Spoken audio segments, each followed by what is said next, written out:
Good afternoon. Good afternoon. Good afternoon. Come on, wake me up. Good afternoon. That's it. I like that now. Shh. I really like that. Let's see what we're talking about up here. We're going to learn about Count Basie. We're going to learn about Count Basie's music. And we're going to have a quiz at the end of it, and we're going to see how many things you all get right. If you don't get enough right, you have to stay here and help us break this bandstand down. Let's see about it.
Victor Goins on the clarinet.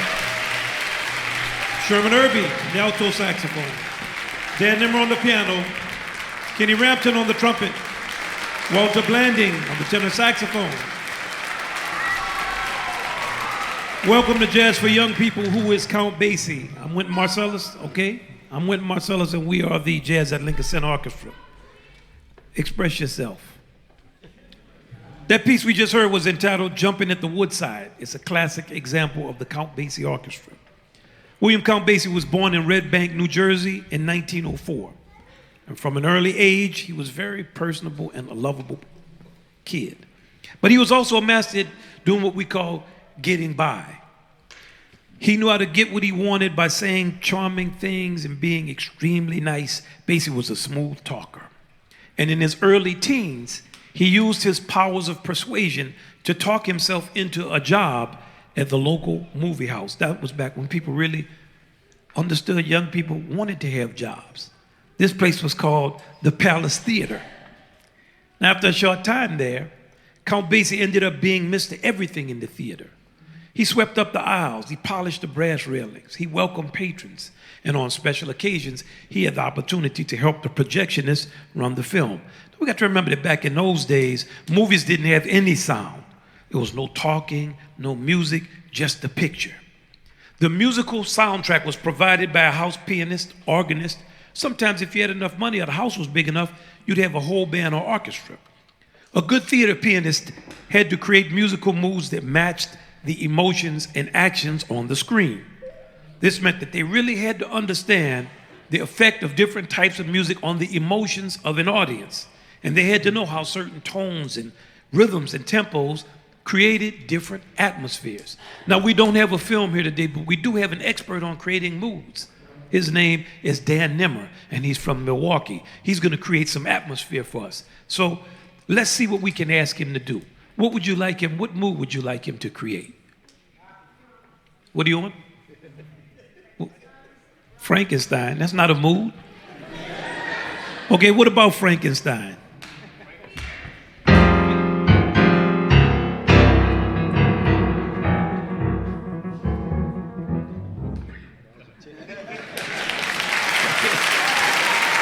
Who else has it?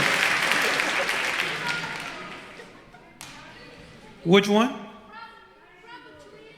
Wait a second, now we can't all, I like you, but what did you say? Finding Dory. I don't think he knows about Dory. You know about Dory? They don't have Dory in Milwaukee. I want you all to tell me what mood you want him to create. What is the mood? Yes. Say it. Happy. Okay, happy. No homework tonight.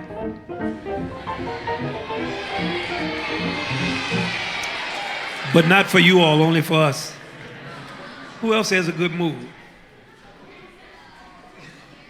Scared. Scared.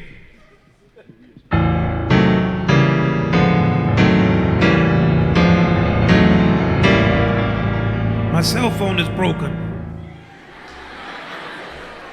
Let's get one more mood and see what Mr. Nimmer can do. Mad.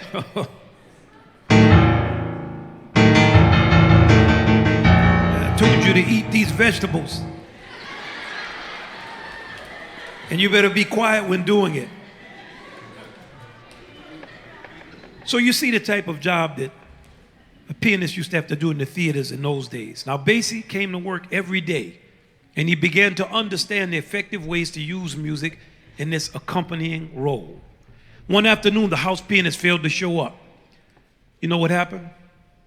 Basie went over to the piano, and he improvised the soundtrack to an entire film. No one could believe that the same young person that was cleaning up the theaters and welcoming patrons could make all of that good music. And when the movie ended, Basie was so good, he was invited to keep the job. And the pianist that stayed home was invited to stay home. After a while, Basie realized how much he wanted to get out into the world. He loved show business, and he was so dedicated to music that he dropped out of school at age 14. Now, I don't want y'all to get any ideas about that, because then there were gigs for 14-year-olds. Now, you're going to be gigless. Basie began playing as many gigs as New Jersey had to offer. But by the summer of 1924, when he was 19 years old, he decided he had outgrown Red Bank and he was going to move to Harlem, New York. Now, what was going on in Harlem? Oh, it was the home to some of the most competitive pianists in the world. James P. Johnson, Lucky Roberts, Willie the Lion Smith. Let me hear y'all say those names. Say James P. Johnson. Lucky Roberts. Willie the Lion Smith. Each one of these had a virtuoso technique and a distinctive style, and they loved to compete with each other. Basie was such a promising musician, he was such a nice person, that these pianists were happy to help him. Now, there's one pianist that I did not mention to y'all, perhaps the greatest of all piano players in this style. His name was Fats Waller. Let me hear y'all, Fats Waller. He was a fantastic entertainer, he was a pianist, composer, and he was a comic. He was also house pianist at the most fabulous movie palace in Harlem. It was called the Lincoln Theater. Now, what do you think happened when Basie met Fats? He said, man, I grew up playing these kind of films and doing all this. And Fat said, man, I don't know if you know what you're doing. He took Basie down to the Lincoln Theater and showed him the secret to making an organ sound like an entire orchestra. He also taught Basie the correct way to play the stride style. Who can tell me what stride piano is? Does anyone know? Stride piano. Give me a sense. What you talking about?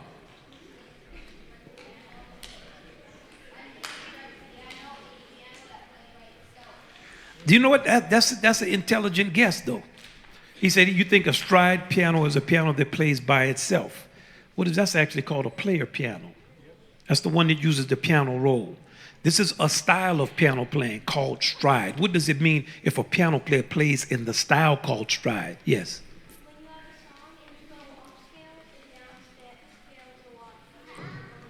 Man, I love that answer so much. It's wrong, but it's great. You know, because it covered a lot.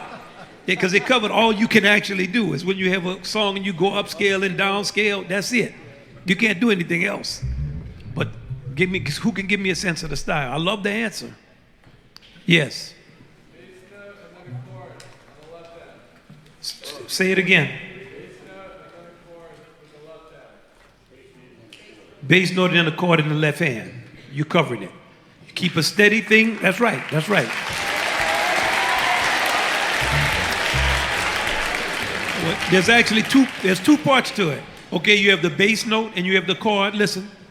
What makes it difficult is the left hand has to maintain a steady rhythm like what you would have heard in the marching band. Let's hear that. Okay. That's the bass note and the chord in the left hand. Now, what makes stride difficult is on top of that steady beat, you have to play all kinds of complicated figures and runs. Let's see what they did in Milwaukee.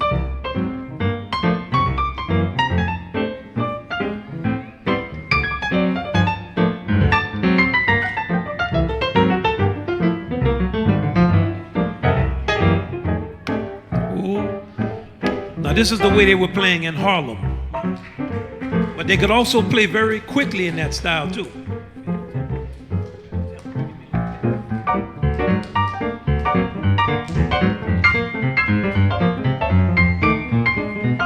Now, the thing about this style of piano playing is if you could play that stride style, then you were a welcome guest in homes and restaurants all over the country.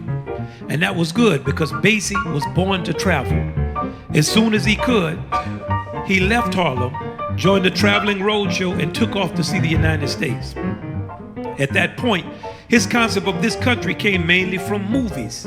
He had accompanied so many cowboys and Indian films at the Palace Theater that when his train pulled up in Oklahoma, he stayed up all night staring out the window in search of a cattle stampede.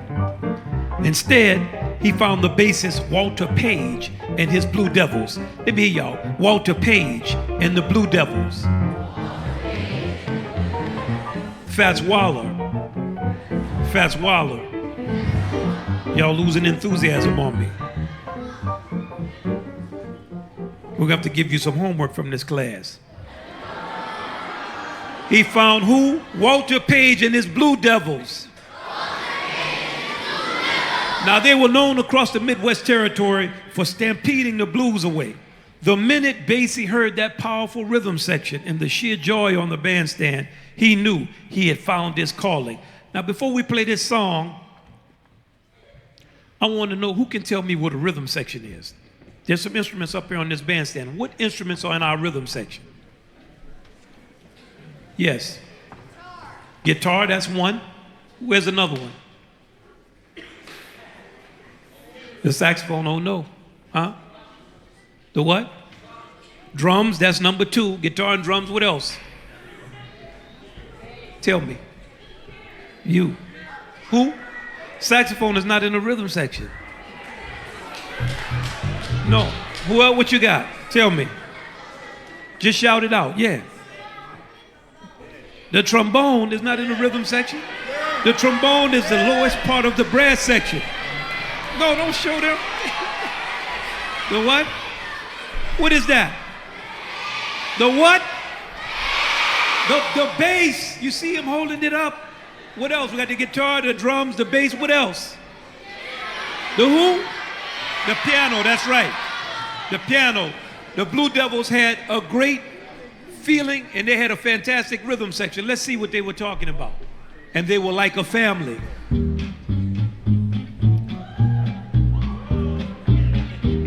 The whole rhythm section.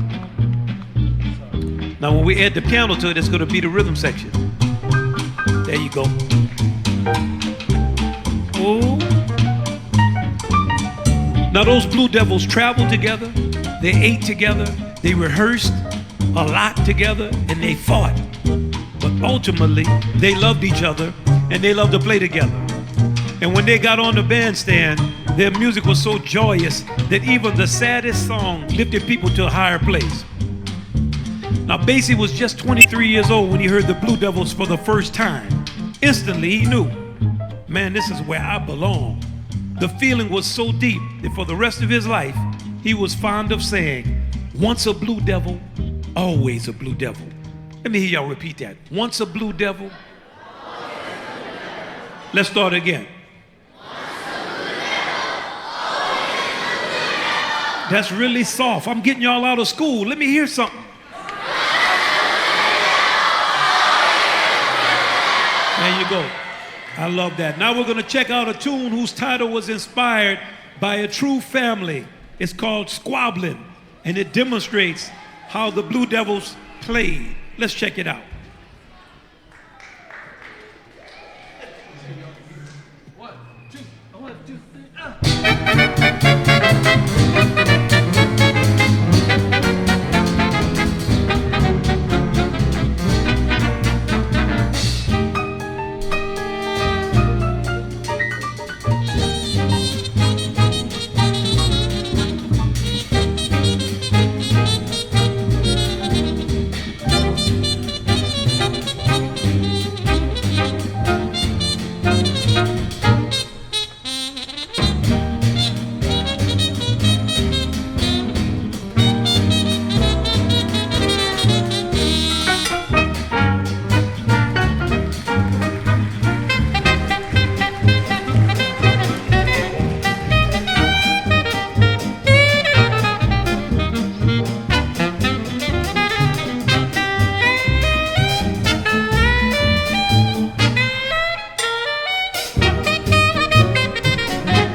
Ali Jackson on the drums.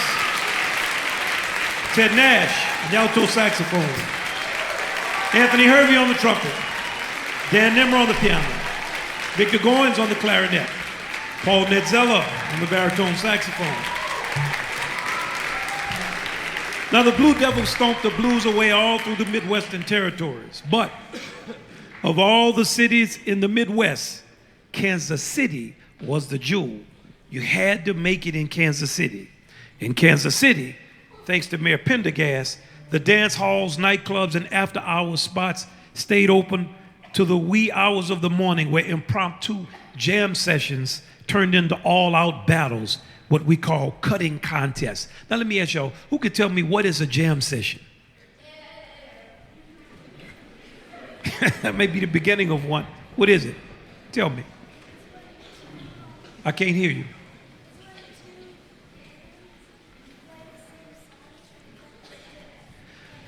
That's close. When two people play the same song and try to cut each other, but a jam session is just everybody getting together. You can have a jam session and not try to cut any head. Jam session is just us, we're going to get together and play.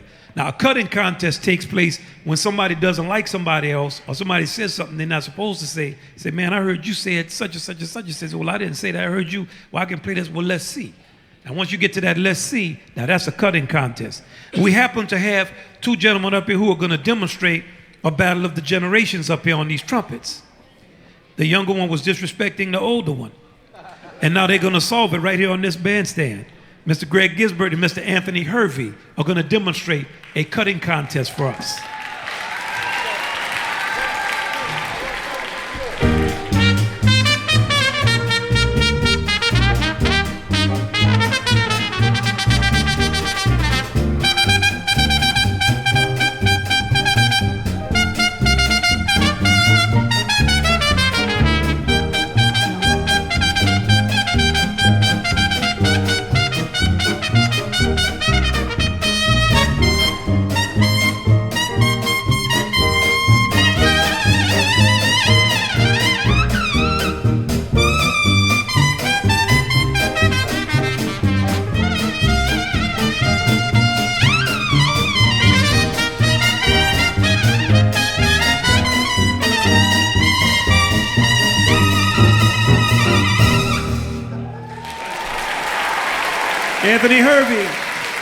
Anthony Hervey, Greg Gisbert. Now let me tell you what happened. All these musicians in the competition just brought the general level of musicianship to a higher level. It created a sense of genuine pride in the best musicians because you did not want to be the one to get your head cut. Once again, here's Basie at the right place in the right time. He became a Blue Devil, and they stomped the blues away all through the Midwest. In Kansas City, however, the most successful and beloved band belonged to Benny Moten. Let me hear y'all say, Benny Moten. Benny Moten. Benny Moten. Benny Moten. Okay, you have Walter Page in the what? The who? And in Kansas City, you have who? Benny Moten. Okay, I want to know if you remember the saying, once a Blue Devil, what? Okay. The Benny Moten Orchestra was like the hometown team in Kansas City. Basie just couldn't believe the precision and soul of this orchestra. He had a crazy dream to join the band. Now I want you to tell me, why was it crazy for Basie to think he could join Benny Moten's orchestra? Who can tell me? Tell me. That's one reason. He was part of the Blue Devils. It was a great band. But he could still, there's a reason that's a little deeper than that. Think of it. What instrument did Benny Moten play? What instrument did Count Basie play?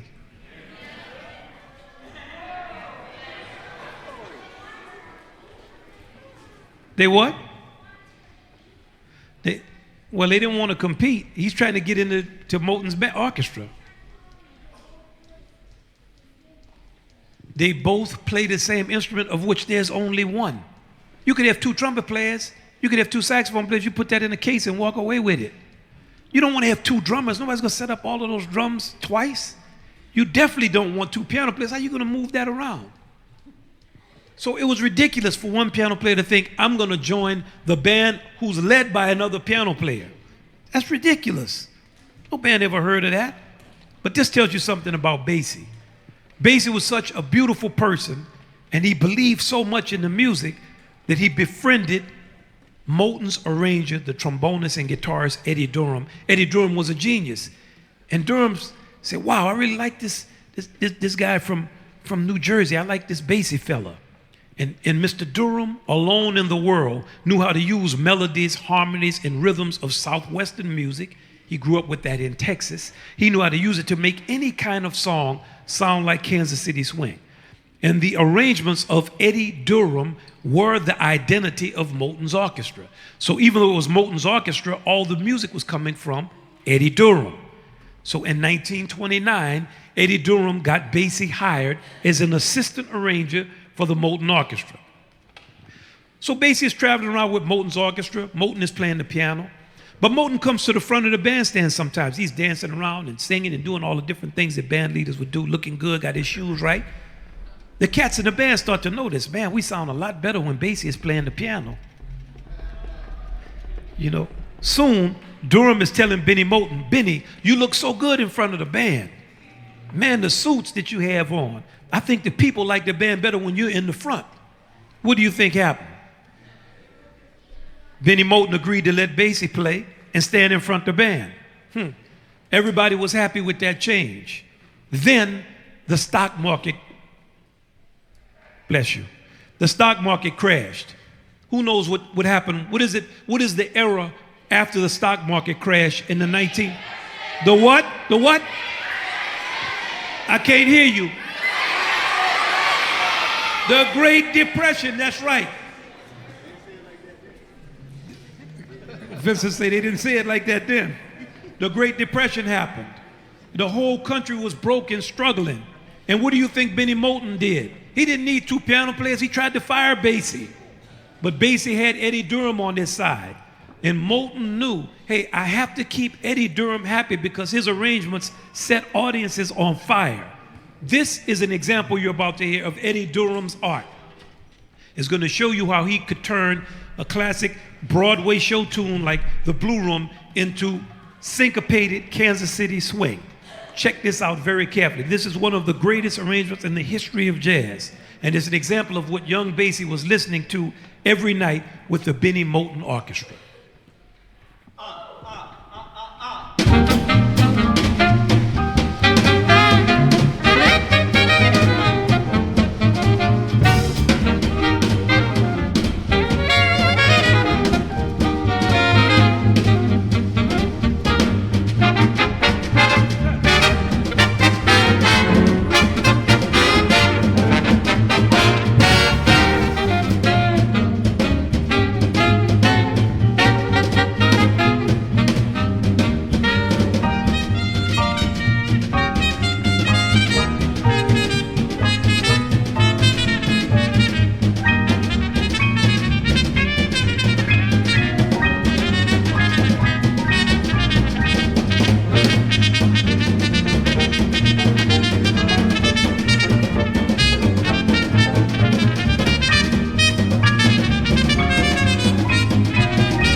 Victor Goins, Ted Nash, Sherman Irby, Anthony Hervey. And that swinging music is why Moulton would listen to Eddie Durham when Durham said, keep Basie on that keyboard. So instead of firing Basie, Durham convinced Moulton to bring in other members of the Blue Devils. All of a sudden, here comes Walter Page with that big beat on the bass.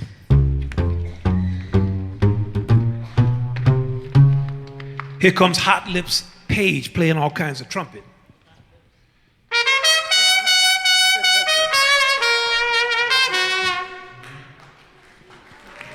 What about Dan Minor on the trombone?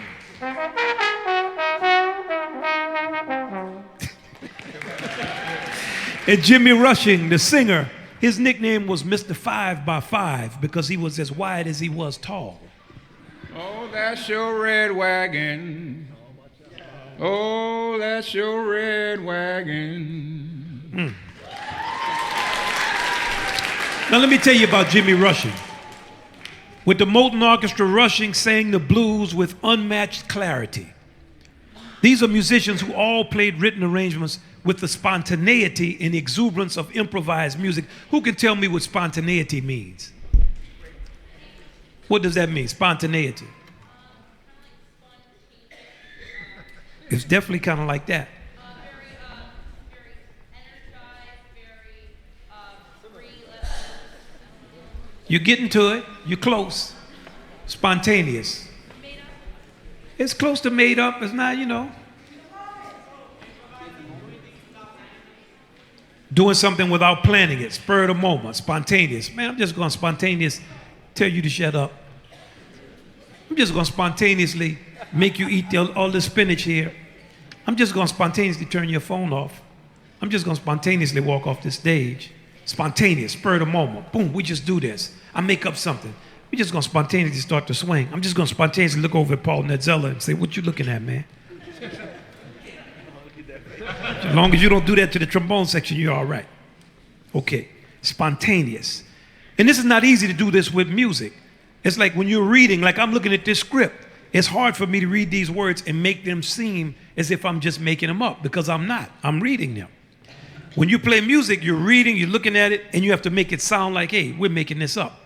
The thing about the Moulton Orchestra is these musicians also brought an unmistakable individuality to their parts. For you to get respected, you had to play your instrument in a way no other person in the world could play it. And that's what they were most proud of. They didn't care whether you could play in 5/8. They didn't care about running up and down the horn. Did you have a personal and individual sound that let people know, I am me? They played in a way that no other person could imitate, and when they came together as a group, forget it, nobody could imitate that sound. And although they played a lot of music well, their specialty was the blues. Let me hear y'all say, the blues. The blues. Fats Waller.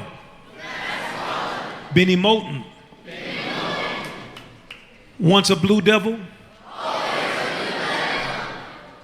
Where's Basie from? From where? What city? What? Not bad. Let's hear some blues from Mr. Chris Crenshaw. That's right, he's singing the part of Jimmy Rushing, Mr. 5x5. This is entitled Good Morning Blues, the blues.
Claus. Baby, it's Christmas time, and I want to see Santa Claus. Don't show me my pretty baby, I'll break all of the laws. Santa Claus, Santa Claus, listen to my plea. Santa Claus, Santa Claus, listen to my plea. Don't send me nothing for Christmas but my baby back to me.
Chris Crenshaw,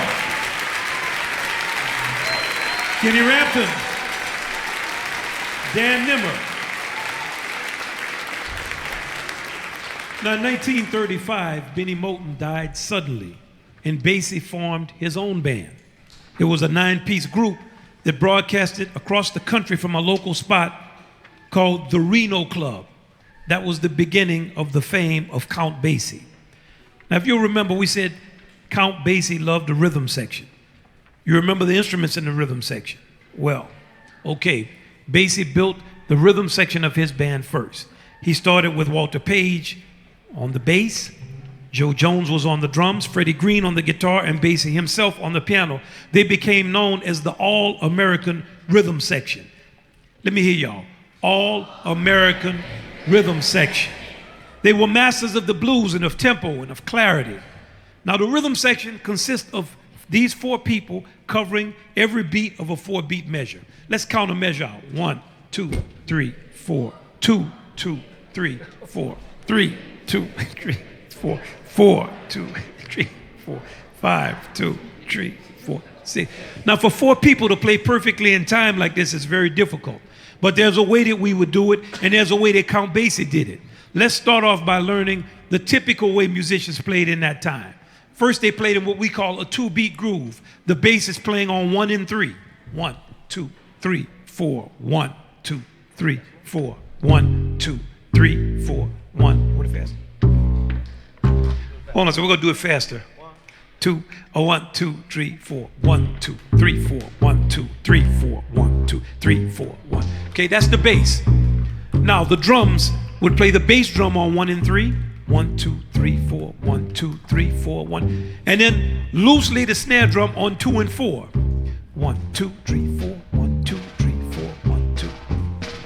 And every now and then they mess around with some cymbals and do a little something colorful.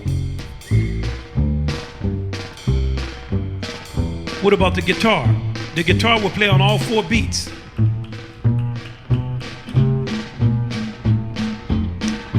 Now the piano would play stride. So they covered all the beats with the left hand. Now you notice we have everybody playing on all the beats except the bass. It's not on 2 and 4.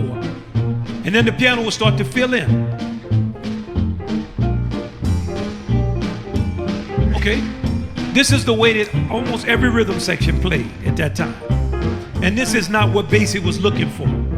To create the all-American sound, Joe Jones, the drummer, began to play all 4 beats and rhythmic variations on the sock cymbal. Let's see what that sounds like. Can you hear the difference in the music? Can y'all hear the difference? Okay, now let's see. The guitar is still strumming on every beat. In Basie's orchestra was the great Freddie Green. What about the piano? Well, the piano began to not play on all 4 beats with the left hand and just play little cute figures up at the top. Now here was the final change. Walter Page began walking the bass on all 4 beats and accenting every 8 beats. Let's see how that sounds. 1, 2, 3, 4, 5, 6, 7, 8, 1, 2. That's Kansas City swing.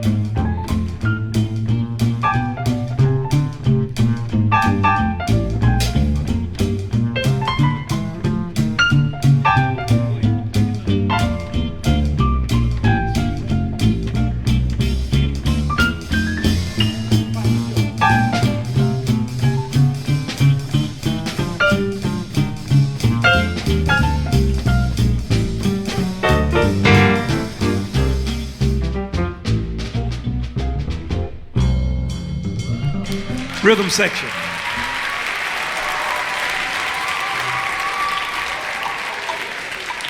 Now, Basie's radio broadcast from the Reno Club caught the attention of musicians and listeners across the country. Everybody was excited. Hey, this is something new. It's different. Great musicians from all over the country began to hear this and say, man, I've got to make it to Kansas City to play with them. Amongst them was the great Lester Young. He came to Kansas City. Also, there were record producers, John Hammond. I got to figure out how to get to Kansas City and get Count Basie on record. People need to hear this music. Soon, Basie built his orchestra up with musicians from all over the country. And they hit the road together as a band. But they continued in the Blue Devil tradition of traveling and behaving like a family. And the musicians loved to play with Basie. First, because of the swing and rhythm section. Second, because Basie was relaxed. His playing was relaxed and his way of leading the band was relaxed. He knew that if you just got out of the way and gave a little structure, the cats in the band would make it happen. Now, we're going to learn something about the way they did arrangements. They did something that's called a head arrangement. Let me hear y'all. Head arrangement. Fats Waller. Fats Waller. The Blues. The Blue Devils. Okay, here's a head arrangement. You get the rhythm section playing. They get a groove going. Yeah, they get a groove going. All of a sudden, somebody in one of the sections hears a little phrase and says, hey, let's play this little phrase. I think this is good. Then if the other musicians don't shake it off and they say, yeah, that's pretty good, they start playing. Let's see a trumpet section come up with a little something. Okay.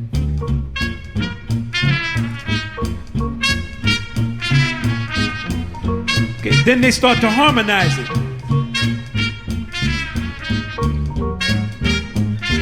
Well, they're gonna harmonize it eventually. Now, you hear how it sounds with the harmony? Now you have another section that says, hey, we're not gonna be outdone by them. We hear something too. The saxophones come and they come with a phrase that answers. So you see the saxophones playing and the trumpets playing. It's like having a conversation. Now the trombones are not going to be left out. They're going to get in there.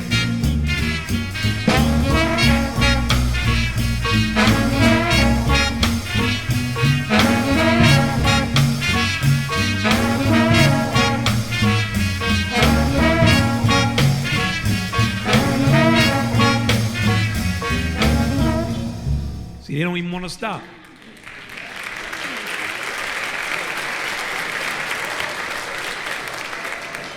Now, I happen to know a member of that Count Basie orchestra when I was in high school. He was like a mentor to me. And he told me that one night in Kansas City, they started to make up a head arrangement, a riff like this. And they started at 3 o'clock in the morning, 3:30, riffing. And the dancers in the club were determined that they were going to outdance the band. And they played that one riff for the next 4 hours. I said, who won? He said, I'm here to tell it, ain't I? The musicians beat the dancers. Okay, now we're going to put this together and make a head arrangement of the entire band. But before we do that, we're going to talk about one other aspect of playing, and that is soloing. Who can tell me what a solo is? What is it? Tell me. One instrument stands up, in this case, not exactly by itself, with the rhythm section. Basie's band had great soloists. It became famous for 2 tenor saxophone soloists. One was Lester Young. I told you a little earlier, he came to Kansas City expressly to play with Basie. And the other was Herschel Evans. Herschel played in a gruff style, and Lester played in a very smooth, liquid, poetic style. Lester Young wore a pork pie hat, and he held the saxophone out to the side. We're going to hear now, turn our 2 tenor saxophonists loose. Victor Goins is going to be Lester Young, and Mr. Walter Blanding is going to be Herschel Evans. Let's just see how they do on this blues we were just playing. We'll play a little faster, then we'll break it back down. Just the saxophone now. Sure. A 1, 2, a 1, 2, 3. Lester Young.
Okay. Walter Blanding, Victor Goins. Now, we're going to show you all how a head arrangement is done, because we're going to do one right now. We're going to start with the rhythm section playing one chorus. The trumpet section is going to play a riff. There's going to be a trumpet solo with sax backgrounds. The saxophone section is going to play a riff. And Walter is going to solo, and then Victor is going to jump up in there in anger. And the two of them are going to have an extended battle. And then the trombone section is going to play a riff with a piano solo. And then there's going to be a trombone solo. And there's going to be a big, loud shout chorus at the end with all of us playing raucous and Victor playing something loud on the top on the clarinet. Let's see if we remember all that and put together a spontaneous head arrangement.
Elliot Mason, Victor Goins, Walter Blanding. Now you see how Basie knew how to build a band up. This style became famous. He swept through the United States during the Depression, and people loved Basie's band. They loved to dance to the band. Before we conclude, I'm just going to tell you a thing about Basie's real genius. Basie understood, hey, we have the band, and they can holler and scream and shout, and people love this, and dancers love it. But the foundation of the band has got to be soft and spare and elegant, because when you're soft and spare and elegant, people want to listen to you. Like if I stand up here hollering and screaming and shouting at you, you're not going to want to hear what I say. So let's listen to an example of Count Basie's playing. And listen to how, even though he came up playing the stride school with all of the fast notes, this is an example of how beautiful and elegant Basie's playing was.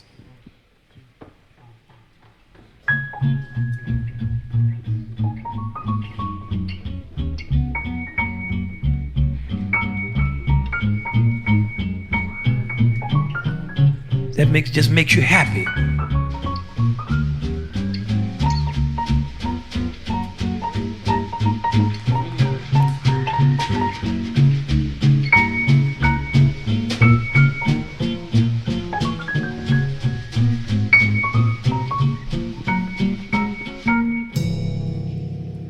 Ooh. Dan Nimmer on the piano. And that was the classic Count Basie ending. Count Basie, boom, it's over. Now, before we play the last song, I'm gonna see what it is that we can remember. And I want you all to think when you hear this last song, how much more you know about this style than you knew an hour ago when you first sat down there and we played Jumping at the Woodside. Where was Basie from? What stride master taught him how to accompany films and play the stride style? What was his name? Huh? I hear some people, but I don't hear it. We're not together. What? Fats Waller, that's right. Fats Waller. I want you to name the group that Walter Page led that Basie joined. The what devils? What was their saying? Okay, this is a little tricky. What was the name of the pianist that led the most successful band in Kansas City? What? Benny Moulton, that's right. Let me ask you this. What is the name of the arranger who was instrumental in getting Basie in that band? What? Eddie who? Eddie who? Eddie Durham. Let me hear you. Eddie Durham. What? Huh?